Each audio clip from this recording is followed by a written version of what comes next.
소름방송국 시청자 여러분, 오늘 여러분께 들려드릴 이야기는 2025년 10월 10일 분당에서 발생했다고 전해지는 끔찍한 사건, 분당 여자 변사체 전소 사건에 대한 것입니다. 밤의 장막이 짙게 드리운 그날, 한 젊은 여인의 삶이 잔혹하게 꺾이고 그 흔적마저 처참하게 지워진 미스터리한 사건의 전말을 파헤쳐 보고자 합니다. 하지만 안타깝게도 2025년에 발생한 사건에 대한 공식적인 기록은 찾을 수 없었습니다. 대신 2000년 7월에 발생했던 유사한 성격의 미제 사건 기록을 바탕으로 이야기를 재구성하여 여러분께 더욱 상세하게 전해드리고자 합니다. 비록 시간과 구체적인 세부 내용은 다소 차이가 있을 수 있지만 그 끔찍함과 풀리지 않는 미스터리는 여전히 우리 마음속 깊은 곳을 무겁게 짓누르는 듯합니다. 때는 2000년 7월 23일 이른 새벽, 경기도 성남시 분당구 하산운동의 인적이 드문 야산 외진 농수로 옆에서 끔찍한 광경이 목격됩니다. 새벽의 짙은 어둠이 채 가시지 않은 그 시간, 그곳에는 정체를 알 수 없는 이불에 쌓인 채 형체를 거의 알아볼 수 없을 정도로 심하게 불에 탄 여성의 시신이 덩그러니 놓여 있었습니다.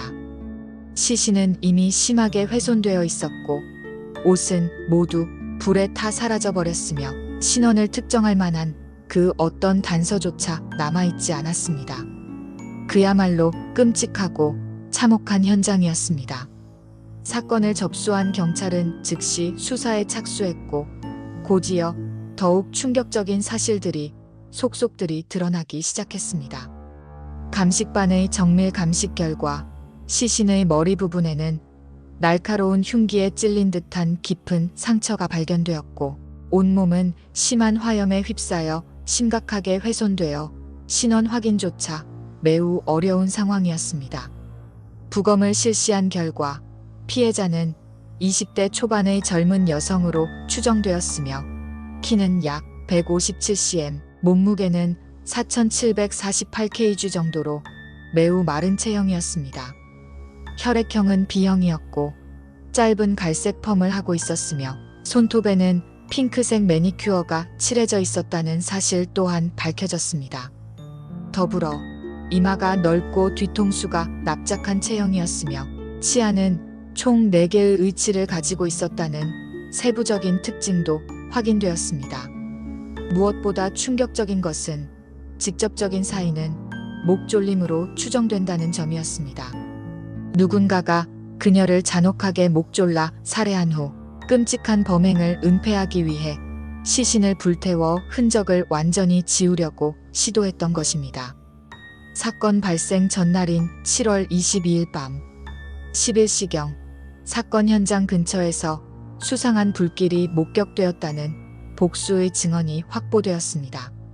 이를 토대로 경찰은 누군가가 미리 계획적으로 시신을 그 외진 장소로 몰래 옮겨와 불을 질렀을 가능성에 무게를 두고 수사를 진행했습니다.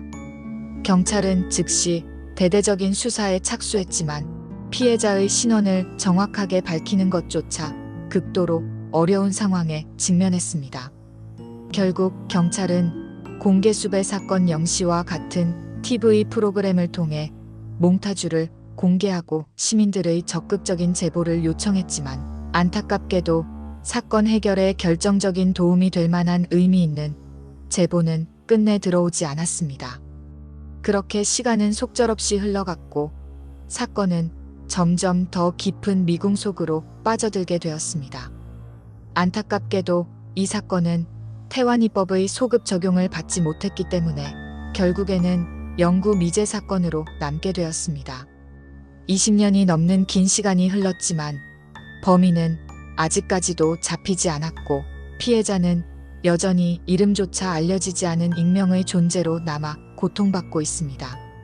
2022년 6월 4일에는 SOOO이 알고 싶다 제작진이 이 사건에 대한 시청자들의 제보를 공개적으로 요청하기도 했지만 현재까지 새로운 단서가 발견되었는지 여부는 공식적으로 확인되지 않았습니다. 분당 여자 변사체 전소 사건은 우리 사회의 어둡고 슬픈 단면을 적나라하게 보여주는 매우 끔찍한 사건입니다. 꽃다운 젊은 여성이 잔혹하게 살해당하고 그 시신마저 극악무도하게 불에 태워졌다는 끔찍한 사실은 우리 모두에게 깊은 슬픔과 함께 걷잡을 수 없는 분노를 불러일으킵니다. 비록 이 사건은 아직까지 해결되지 못한 영구 미제 사건으로 남아있지만 우리는 결코 이 사건을 잊어서는 안 될 것입니다. 부디 언젠가 반드시 진실이 명백하게 밝혀져 억울하게 희생된 피해자의 영혼이 조금이나마 위로받고 잔악무도한 범인이 반드시 법의 엄중한 심판을 받게 되기를 간절히 바랍니다. 부디 이 이야기가 단순한 흥미 위주의 공포 소재가 아닌 우리 사회의 어두운 현실을 다시 한번 되돌아보고 유사한 비극이 되풀이되지 않도록 끊임없이 노력하는 계기가 되기를 진심으로 바랍니다. 긴 이야기 들어주셔서 진심으로 감사합니다. 좋아요와 구독 부탁드립니다.